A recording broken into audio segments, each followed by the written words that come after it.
This is The Atomic Bombshell, the Mynx Devlin Chronicles, a 10-part exploration of the astonishing life and tumultuous times of film noir goddess and 50s exploitation queen, Clara Mynx Devlin. The woman who incinerates the screen with her evil desires. Trouble never came in a more seductive package. You know, it's funny. You're a tramp, a slatter, a cheap, worthless strumpet, and yet I'm still madly in love with you. A Renoir portrait, as written by Balzac, but with the droll irony of auteur. She is, in my considered opinion, the most dangerous woman alive.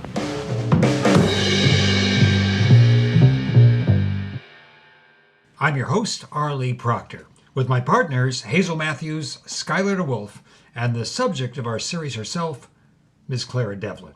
In our last episode, Mynx Devlin in Love, Part 1, she shared her history-altering romantic adventures with John F. Kennedy and Elvis Presley. This week, Mynx Devlin in Love, Part 2. Here she reveals my one great transcendent love. The moment I experienced my greatest happiness as a person and as an artist. The moment I stared up at the stars and touched the face of God. And it all begins with a letter.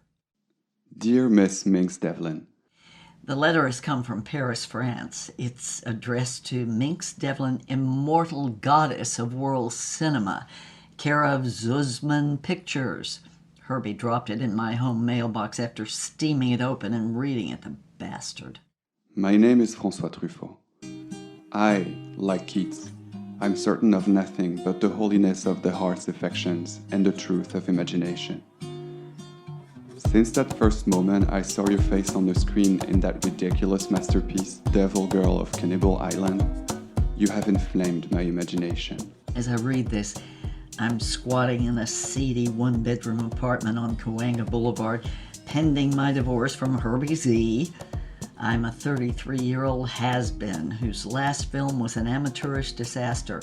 I have to find work fast. At this very moment, I'm sitting in my office at Les Films du Carrosse. A dozen candles illuminate the walls covered with purloined film posters. There's the huge moon-like peach amber face of Mynx Devlin looming over the lost, lonely figure of Tom Neal in Thrill Queen.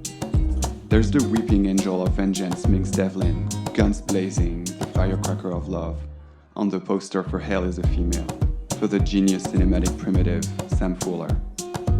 And my most valued possession, the innocent yet ironic, dewy yet deadly Mynx Devlin of Edgar G. Ulmer's micro-budget masterwork, Mark of the Spider Gal. After getting the brush off from every legitimate agent in town, I grabbed the very last knot on the show business rope, the Gidney Biggs Agency. Gidney is a 66-year-old ex-vaudeville plate spinner. He handles contortionists, jugglers, human cannonballs, fire eaters, and the odd geek or two. Your films are now and have always been a purgative, cleansing my soul of the filth and corruption of the poisoned commerce of bourgeois culture.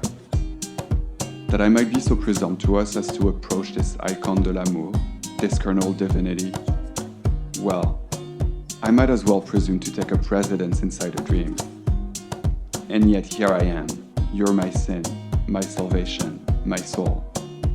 In my first week with Mr. Biggs, I'm rejected as a model in a commercial for the Glamour Glow Magic Turban, a fraudulent feminine hair care product. Also, I'm rejected as a housewife in a one-day commercial shoot, romancing the line, "I can't believe there's no waxy buildup." And as the semi-hysterical next-door neighbor on a sitcom pilot called Which Witch is Which? About identical twin witches played by Martha Ray. The same producer who propositions me tells me I'm too old for the part. Neither the show nor I get picked up. In October of 1948, I formed the Cercle Cinéman with some fellow cineasts, opening our doors to the public. You and your films were our salvation, Miss Devlin. And I mean that literally. One week we would starve to death with Sacha Guitry's Le Roman d'un Tricheur. The next week we would have standing room only for Jive Crazy. So I still talk to Jack Kennedy twice a week, but he's got his hands full getting the country moving again, so to speak, as if America were a bowel movement. As for my relationship with Herbie, he's still doing everything possible to monkey wrench the divorce. He won't show me his books. He won't cough up a single dollar he owes me from the movies we made together, which are cleaning up at drive-ins around the country. Oh, he does offer me $1,500 to play the lead in his next picture, Cinerama, a no-budget nudie cutie in the Russ Meyer manner about an amorous mailman with x-ray vision and a buxom babe referred to in the script as Sexy Cindy, Queen of the Pose magazines. I would rather starve. I will be in Los Angeles soon to confer with Mr. Alfred Hitchcock about a book project. Would it be possible to meet you for lunch? I feel as if I've been staring at this face of love since the beginning of time. And yet, an eternity would not be long enough to solve its sweet mysteries. It is too much to ask that we might work together. I know you must be pledged for roles into the next decade. And yet, I'm reminded of Goethe's words, pleasure and love are the pinions of great deeds. I will call you upon my arrival. Until then, I remain your most ardent admirer, Francois Truffaut.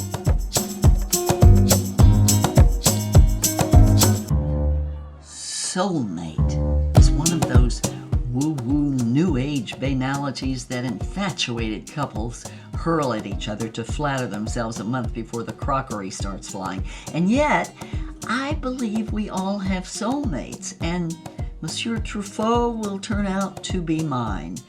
We meet at the Smokehouse, a steak restaurant near Warner's. He takes my hand, looks in my eyes, and whispers, A Renoir portrait, as written by Balzac, but with the droll irony of Voltaire. a line from his review of Devil Girl. I smile and say, sorry, that film is a piece of merde. He chuckles as I struggle to recover the French I learned from Maggie, and then he quotes Vladimir Nabokov. There is nothing more exhilarating than Philistine vulgarity. We wander into a delicious garden of conversation that begins with lunch, meanders through every imaginable cultural thicket, dissolves into dinner, and ends up in his garret in the Chateau Marmont, where we become lovers. The man charms me utterly. After so many years of fending off wolves, con men, and pushy jerks, here is a smart, humble, unpretentious artist of the cinema. Of course, it helps that he is enthralled with my screen persona. He says, In my cinema, films are as personal as a fingerprint. Hitchcock is my god. Hawks and Renoirs are kings. And you, Miss Devlin, are my guardian angel, the star I trust to navigate my adventure. Always the original choice, the risk, the direct emotion. As I glory in this ridiculous shower of hosannas, it dawns on me that I got a problem. Truffaut has mentioned something about working together. If only I weren't so darn busy, he says. How can I hint that I'm at liberty without letting him know how desperate my straits really are? So, you know what? I decide on the truth. Francois, I say, I'm 1 week away from a job as a cocktail waitress. He is stunned, outraged. He rails at the idiots, cretins, doltish mooncaps of world cinema. Who would squander an exquisite bijou like Mynx Devlin?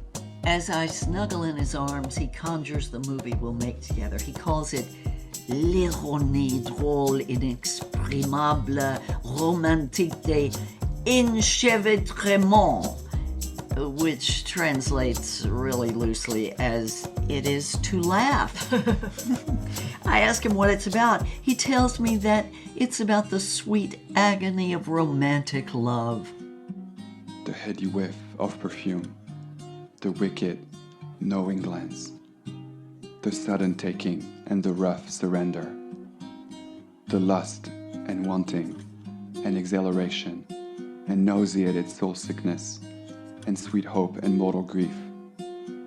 It's about the desperate.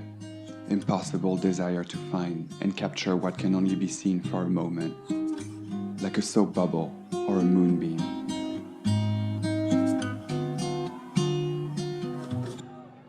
Is it any wonder I adore this man? I mean, just like that, I'm on my way to Paris. My glorious Paris holiday is the happiest time of my life. In fact, it's the only time I've ever been completely happy. Truffaut invites me into his second family, his filmmaking family at Les Films du Carrosse. In 1961, Francois Truffaut is a figure of worldwide acclaim for his breakthrough first film, The 400 Blows. Truffaut and Jean-Luc Godard are part of what's being called the New Wave, after an innovative style of filmmaking that embraces improvisation, handheld camera shooting on the streets of Paris, sexual honesty, and a frank love of unpretentious American genre films, the kind often starring Mynx Devlin. Francois treats me like a fellow artist, and I come alive. He encourages me in the truest sense of that word, giving me courage to find every aspect, phase, mood, color, and contradiction in my character Danielle, especially the dark ones. Truffaut isn't looking for an actor, he's looking for a partner to, well, in his words, weave some dream cloth from the baseless fabric of vision. It is as close to pure artistic creation as I will ever come. The intimacy of our love life feeds the fire we're creating on film. Our relationship evolves from a wild, boisterous passion into a joyous bond of affection and devotion. He opens me up, invites me to take the dare. Our film, alas, is never completed. It was shown only once in rough cut form. Nothing of it exists except for some of the music. Oh, that is such a loss. What a tragedy. In more ways than one.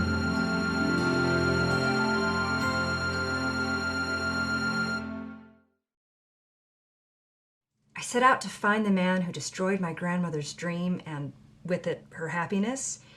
And I found him, but Mynx did not want to meet him. I was afraid that if I were to meet him, I'd either kill him or he'd kill me. Gaston Honfleur Fudando is a squat 82-year-old, unlanced boil of a man who forced me to fly to French Guiana to interview him. It's hard to believe this snarling misanthrope was one of the first producers to take a chance on the new wave filmmakers of France. The Truffaut-Devlin collaboration was to be his second film. The first was Jean-Luc Godard's A Useless Romance. Fudando currently works at the Camp de la Transportation at Saint-Laurent-du-Maroni as a tour guide, and this is where French convicts, including Alfred Dreyfus and Henri Papillon-Charrière, arrived before they were assigned to one of French Guiana's notorious Devil's Island penal colonies. We spoke in his very leaky, weather-beaten 1949 Spartanette trailer coach, and here are his memories of making this movie and his memories of Mynx Devlin.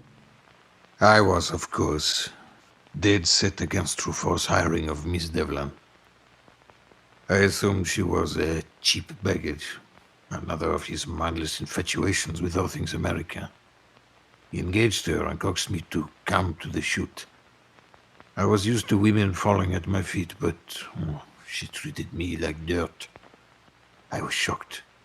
No one treated me like that, especially a mere movie actor. I stalked off and showed up the next day, and then the next, becoming a regular visitor to the set. Every man wants what he can't have, I guess. And the more she spurned me, the more I wanted her. It was as if Miss Devlin were the sun, and the paralytic vigor of her allure exerted a gravitational pull that kept me circling her, never able to capture her, and yet unable to break free. Truffaut loved to torture me.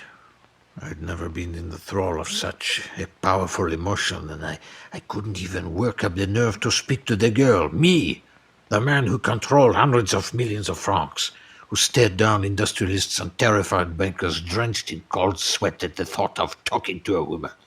And yet, my heart quaked when she walked by and snubbed me. Filming was nearly complete.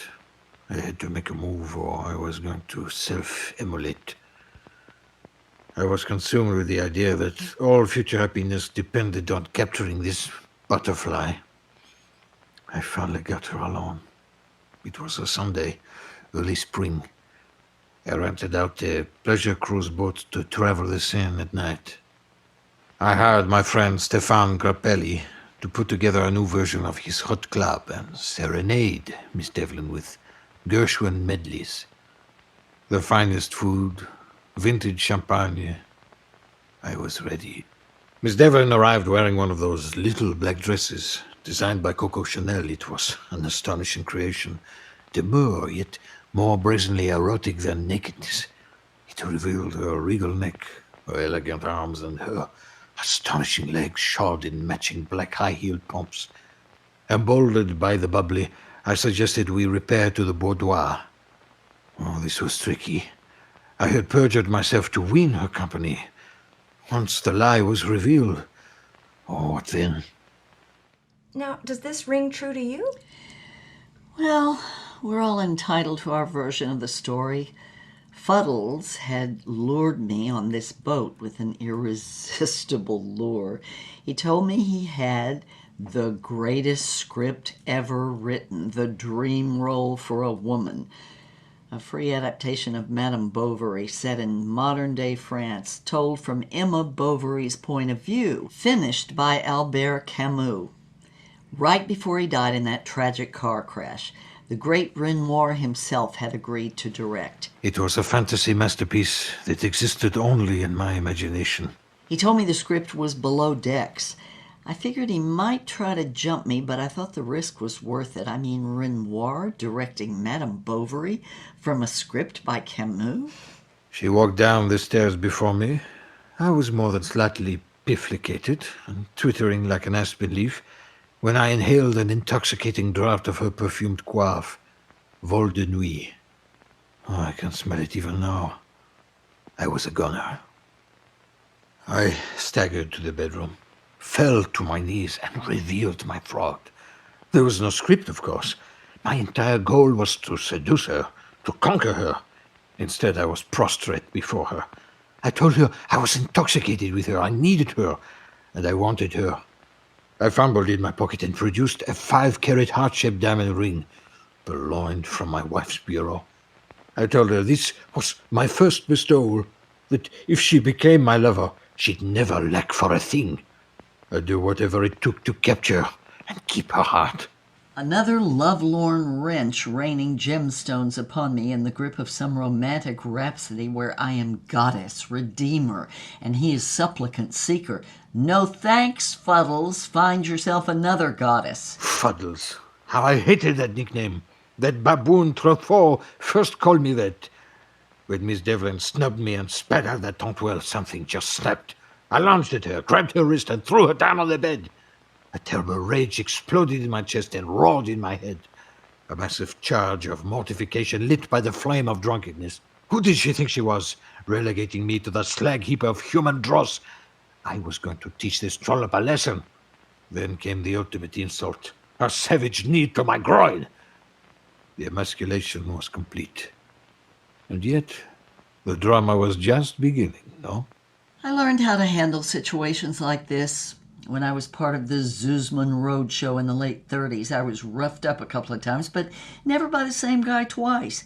Yeah, I crunched his dingbats. Had I known how he'd take this insult, well, I would have done it again, but I'd probably have dragged him to bed and tucked him in rather than leaving him on the floor twisting in pain. He seemed like the angry type. I didn't realize he was a self-destructive cauldron of rage. My mistake, and I'd soon pay for it.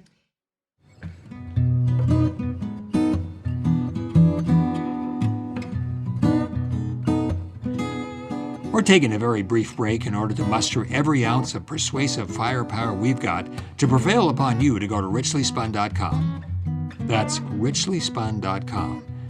and donate just a small amount of money, a pittance, just what you spend during one splurge at Starbucks to support this podcast. You know you want to, and Lord knows we want you to. So who's stopping you? No one. Do it now, even as we return to The Atomic Bombshell.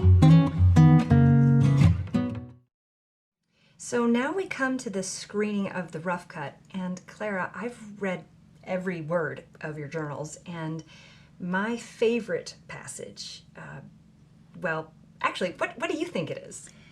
It's either the Sapphic rendezvous on my 21st birthday or the screening of It Is to Laugh with Jean Renoir. And it is the second. Would you please read it?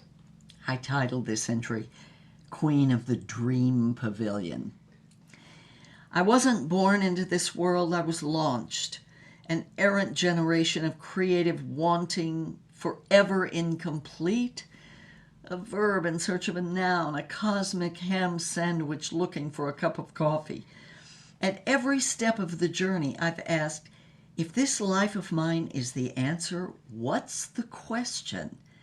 How can I get where I'm going if I don't know what I'm supposed to know when I get there? Well, tonight I get there, and how? Now I know what I didn't know I wanted. Now I know what it's like to be weightless, transparent, vivid, drunk with ecstasy, a question mark stretched to an exclamation point. At exactly 8:44 this evening, our merry band of anarchists gathers to view the first rough cut of our little cinematic charade. And Fuddles is there, of course, since he paid for it. He stares at me. I ignore him. I sit at Monsieur Truffaut's left hand. At his right, his mentor, Jean Renoir, perhaps the greatest filmmaker ever, certainly the most affable genius I've encountered. Truffaut introduces me to Renoir by saying, "She's more than an actress. She's my muse." The lights go down. Truffaut's small hand is a clammy, cold glove when it squeezes mine for good luck. For 2 hours and 47 minutes, I'm living inside the dream we've all created together. Yes, it's 40 minutes too long, but it's a pip. Like a dream, it's both maddening and mesmerizing. It's not a comment on human behavior or an idealized version. It's human beings as they are, crazy, contradictory, willful, and opaque. It never explains itself. It just breaks your heart. As the lights come up, tears are streaming down my face. I can't tell if they're from laughing or weeping, and I don't care. I am bereft that it's taken me my whole life to achieve a single moment of honest emotion on the screen, and I am filled with joy that I seized this moment so my lover could capture those emotions on film, where they will live forever. After the screening, the great Renoir embraces his spiritual son and addresses our group, and he says, "It takes a great lover of life, a true romantic, to report the savage, unsentimental truth about love. My friend and colleague is a creative wonder, compelled to report the heart's deepest secrets with an honest, unflinching compassion." Now he turns to me.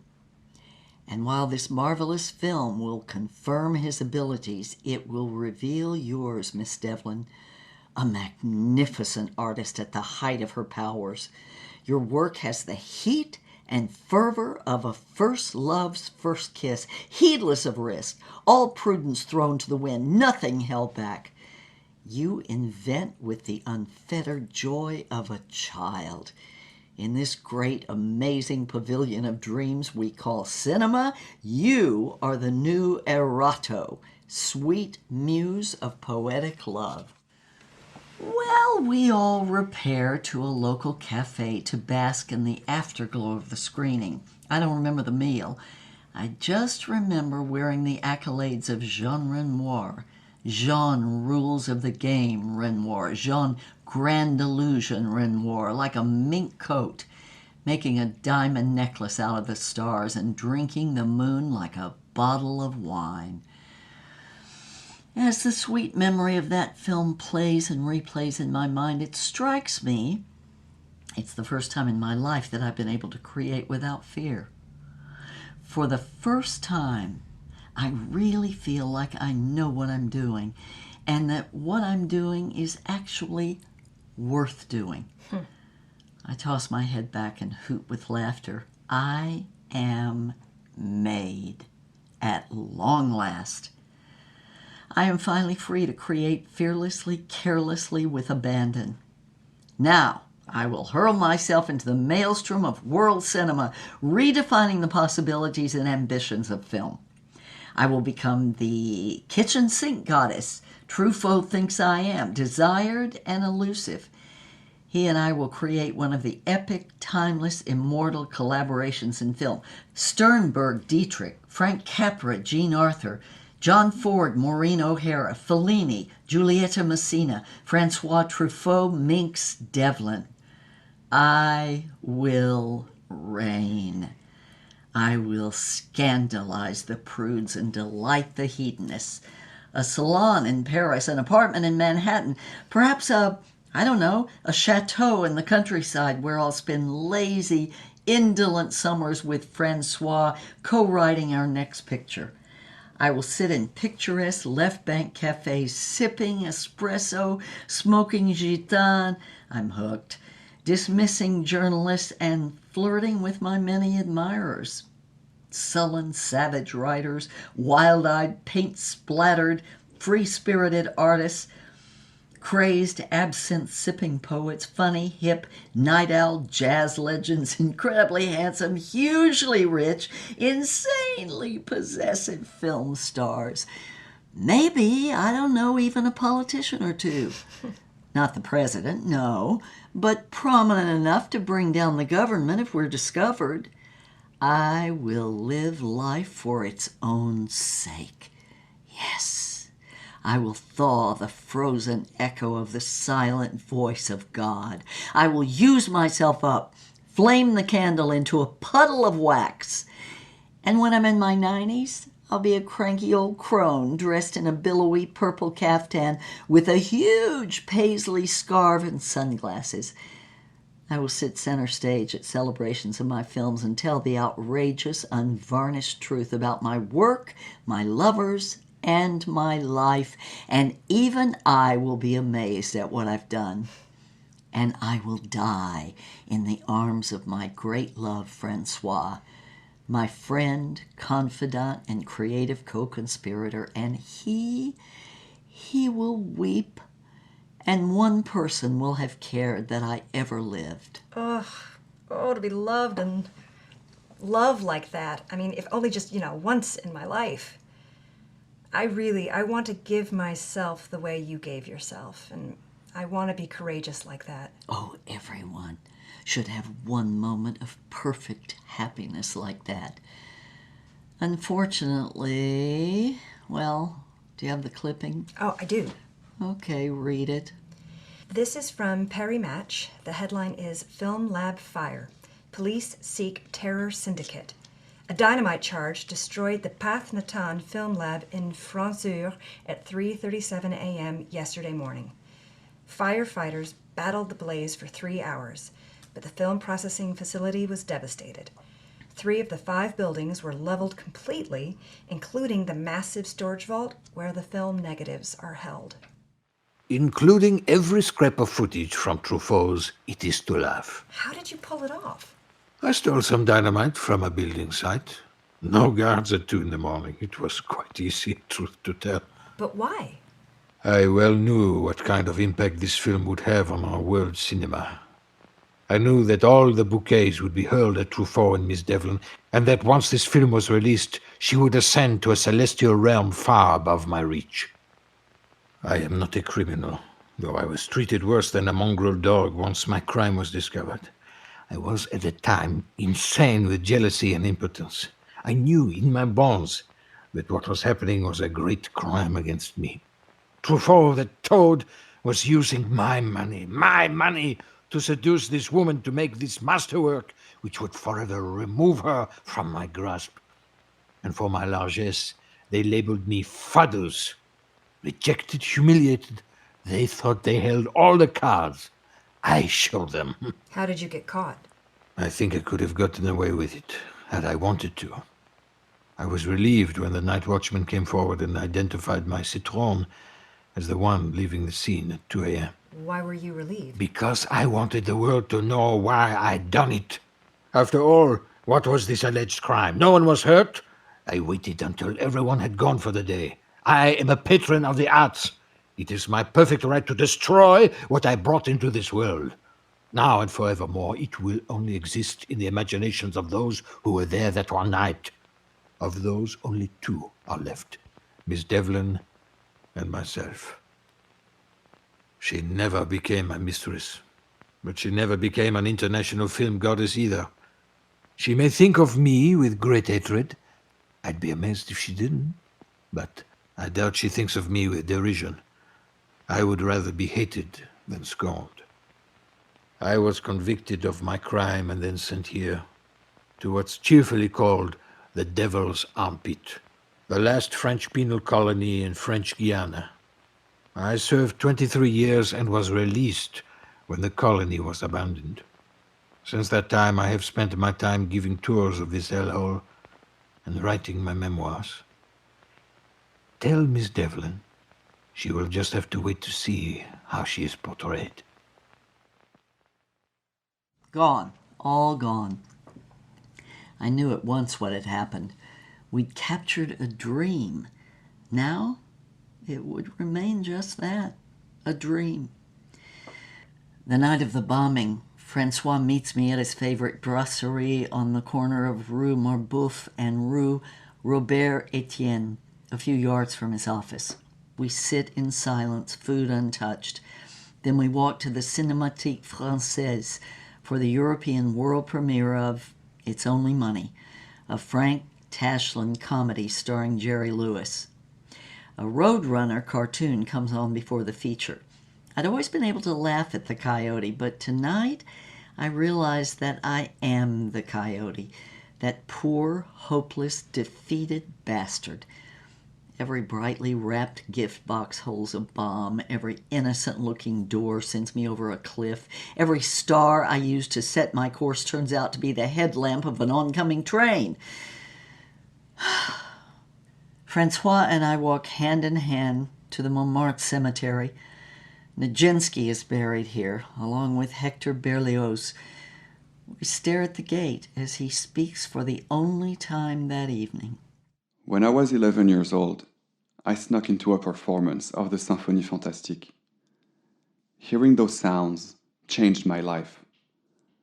Berlioz had stared at the infinite and invented a language to express that glory. What he did with music, I've always wanted to do with film. It's a crazy, impossible, hopeless task, and yet you and I, together. Then he turns, and he looks at me with those melancholy blue eyes.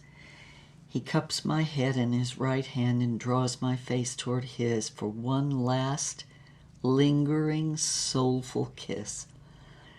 He pulls a cream-colored envelope from the inside breast pocket of his Macintosh, kisses it, hands it to me, and walks away, never turning back. This is something I never put in my scrapbook. I've carried it with me since the day he gave it to me. My dearest, darling Mynx. The great genius Chaplin once said, "All drama is entrances and exits. It is time for my exit. The tragedy we have suffered, the murder of our brilliant cinematic child is all too much. Too much. Too much to bear."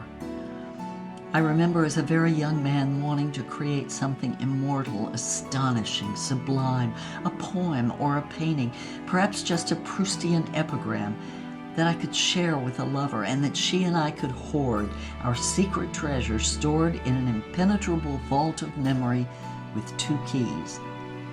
I was thrilled by the daring of this, the magnificence of the squander. I considered myself a genius just for hatching this scheme. I never discovered the woman worthy of such extravagance until I met you. Only now I'm an older man, and I can see my early wish for what it was, the morbid dream of a romantic juvenile. And it's now that God, the ironist, has chosen to grant my wish. Perhaps someday, soon, I hope, this wound will heal and fate will bring us together again. I have loved you from the first moment I saw you on the screen, and my adoration has been, if anything, enhanced by our partnership. I will cherish our moments together, hold them up to the light, wonder anew at their poignant splendor, and burnish them as they become sublime memories. All my love forever, Francois. On the morning I left France, I dropped this reply in the post. Dear Francois, we'll always have Paris.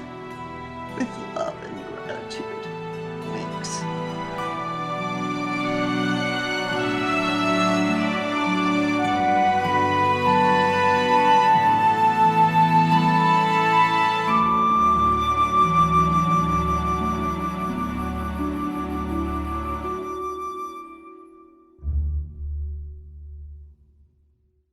After you return to America and you bail JFK out of the Cuban Missile Crisis and whoop it up with Elvis Presley, Francois Truffaut makes what many consider to be his greatest film, Jules and Jim, a singular romantic drama starring Jean Moreau and Oscar Werner about a tragic love triangle.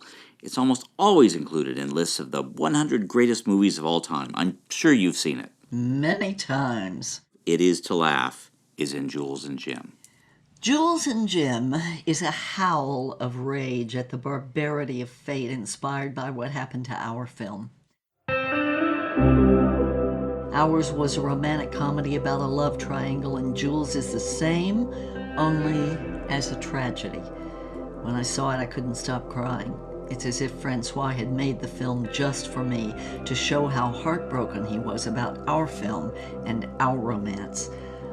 All we had left was what he called our secret treasure, the memory of a work of art that no one would ever see, that lived only in memory. I've never gotten over my love for Francois. He died so young, 52. A tragedy. I think of him every day, and just for a moment, I feel the wonderful giddiness of the love I knew for a single moment. The love of a man, the love of creating, and a terrible love for this fallen world where people make plans and God laughs. My heart was broken, and I became what Native Americans call a real human being.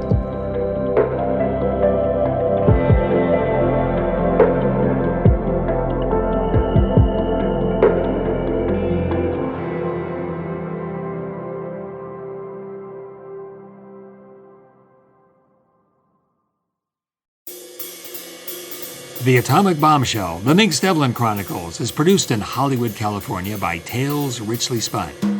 This episode is directed, produced, and edited by Matthew Solari and written by R. Lee Proctor. Co-producer Kevin Whitaker, artwork by Rowan Proctor.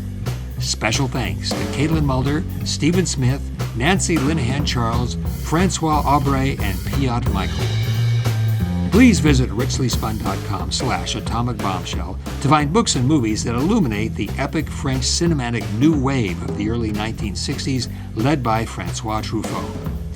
And while you're perusing the website, why not order your very own copy of The Atomic Bombshell, Mynx Devlin's melodramatic memoir as told to her granddaughter Hazel Matthews. Read it, and then tell Mynx and Hazel that they left the very best stuff out of the podcast. Join us next time for the final apocalyptic adventure, episode number 10, Sweet Atom Bomb Genius of Desire, where every question about Mynx Devlin's life will be answered and every mystery cleared up.